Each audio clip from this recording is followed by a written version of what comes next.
আমি আলো, আর তুমি আমাকে এই বাড়ি থেকে বার করে দিতে চাইছো।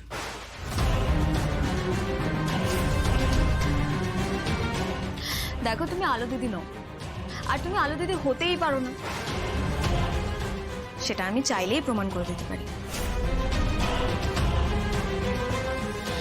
এবার তুমি আমাকে বাধ্য করো না তোমার ঠক মিথ্যেবাদী প্রমাণ করতে। কি বললে? ঠক, মিথ্যেবাদী?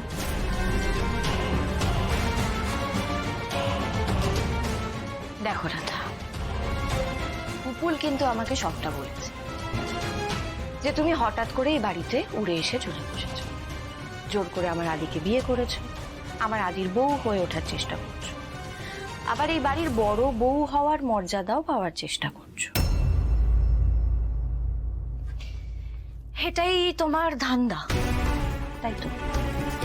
কিন্তু আমি যদি আলো হই তাহলে কিন্তু তোমার এই উদ্দেশ্য পূরণ হবে না। আমি জানি না তুমি কে, কিন্তু তুমি আলো দিদি না।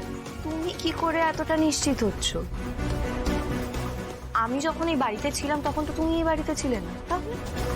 তুমি যদি আলো দিদি হতে তাহলে এটা কখনোই বলতে পারতে না যে আমি জোর করে হিরো বাবুকে বিয়ে করেছি, বুঝলে?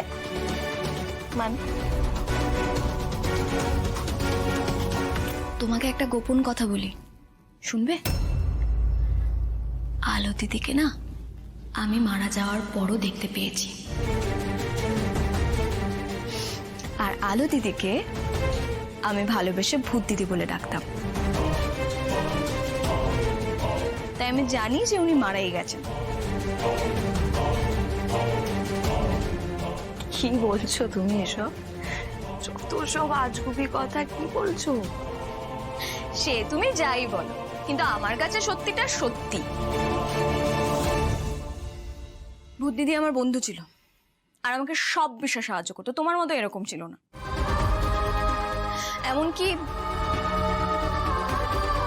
এমনকি আমার সাথে হিরোবাবুর বিয়েটাও ভূত দিদি দিয়েছিল।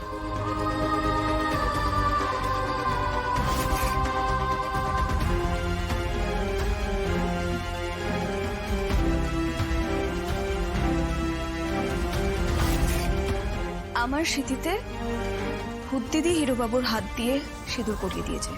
Just shut up. এসব কথা না শুনতে ভালো লাগে না। কোনো ভিত্তি আছে এসব কথার? আর হতেই পারে যে চিমটির জোরে তোমার স্মৃতিও ফিরে এলো। কি বলছো? এসব কি বলছে এই মেয়ে? এই মেয়ে তো সব জানে দেখছি। কি ভাবছো? মাথা গোল গোল ঘুমতায়, তাই তো?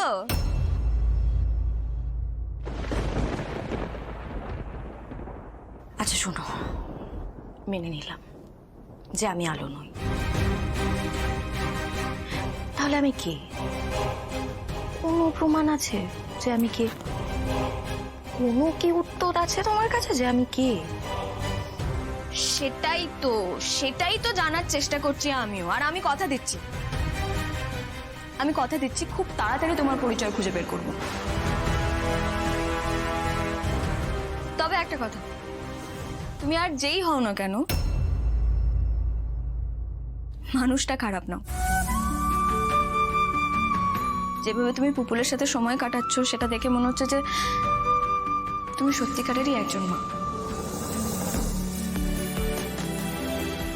আমি তোমার চোখে মায়ের মমতা দেখেছি। আমিও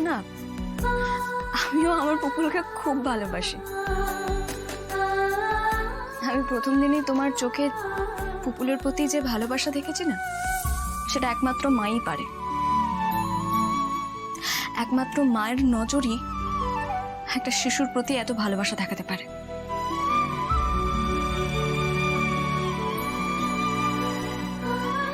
যাই হোক, তোমার তো আর চিন্তা নেই। আদি তো এমনি বলেছে আমাকে আজকে এই বাড়ি থেকে বার করে দেবে, তাহলে তোমার তো আর চিন্তা রইল না। না,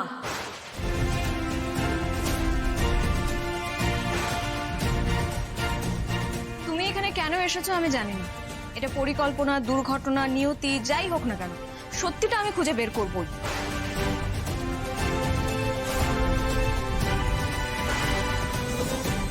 যতদিন তুমি এখানে আছো, যতদিন তোমার নিজের কিছু মনে না পড়ছে, ততদিন তুমি আমাদের এখানে আমাদের নিজেদের মানুষ হয়েই থাকবে। আমি তোমায় কথা দিচ্ছি। হঠাৎ হঠাৎ এত দয়া আমার উপরে? শোনো নতুন দিদি, ভূত দিদি আমায় সবকিছু বলেছে, সবকিছু, সবার কথা, সবার ব্যাপারে আমি জানি। ভূত দিদি আমাকে জানিয়েছে, তাই আমি তোমায় এত কিছু বলতে পারলাম। তাই আমি এটাও খুব ভালো করে জানি যে তুমি ভূত দিদি নও। আর যাই হোক না কেন, তোমার কাছে না আমার একটা অনুরোধ আছে। অনুরোধ? কি অনুরোধ? যতদিন তুমি এখানে থাকছো ততদিন আলো দিদির মতোই থাকো। আর যেন আমাকে বলতে না হয়। আপনি এসব কি করছেন বলুন তো? ওর আসল পরিচয় না জানা অব্দি আপনি ওকে কি করে আমি জানতে চাই না। আচ্ছা, তাহলে যতক্ষণ না পর্যন্ত আমরা ওর আসল পরিচয় না জানতে পারছি, ততক্ষণ পর্যন্ত আপনি ওকে বাড়িতে থাকতে দিন। এই কথাটা তুমি বলছো আমায়? হ্যাঁ বলছি, কারণ হতেও তো পারে না যে ও সত্যি সত্যি আমাদের আলো দিদি। এই চুপ করো তো, মাথা খারাপ হয়ে গেছে। ভুল কথা বলছো তুমি, বারবার বলছি ও আলো নয়, এক কথা বলছে। হিরো বাবু, আমার মাথা খারাপ হয়নি, আর নিশ্চয়ই কোনো কারণ আছে বলে আমি আপনাকে এই কথাগুলো বলছি। কি কারণ শুনি? দাঁড়াও বলতে দাও, শুনি কি কারণ। সেটা মণিমা আর মেঘা দিদি আপনাকে খুব ভালো করে বলতে পারবে। পরিষ্কার করে আমাকে কথাগুলো বলো রাধা। হিরো বাবু, ও আস্তে আস্তে নিজের স্মৃতি ফিরে পাচ্ছে। ও এমন অনেক কথা বলছে যেগুলো আলো দিদির সাথে সত্যি সত্যি মিলে যাচ্ছে।